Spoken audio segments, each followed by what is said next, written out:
Pour ce qui est de l'esthétique, les choses étaient assez codifiées aussi, mais les possibilités nombreuses.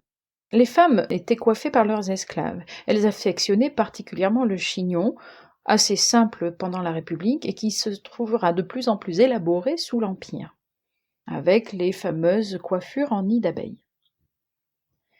Le jour de leurs noces, elles portent des tresses. Il y avait déjà à l'époque la possibilité de se teindre les cheveux, ainsi par exemple obtenait-on la couleur brune avec un mélange de lentilles, de vin, de feuilles de cyprès cuites avec des poireaux. Le maquillage des femmes romaines était assez marqué.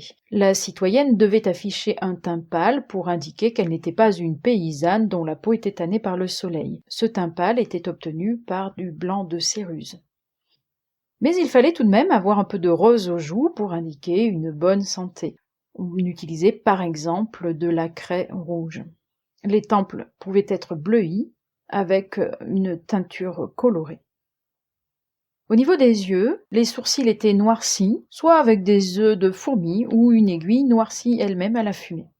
On utilisait du colle, mélange de cendre, de safran, de suie et d'antimoine, pour le contour des yeux et allonger le regard. Les paupières pouvaient être ombrées en vert ou en bleu. Il convenait également de rougir les lèvres. Si les hommes portaient les cheveux longs à l'époque royale, très vite sous la République, la mode des cheveux coupés s'imposera, mode des cheveux courts. Dans l'Empire, c'est l'empereur Hadrien qui lancera la mode d'une barbe fournie.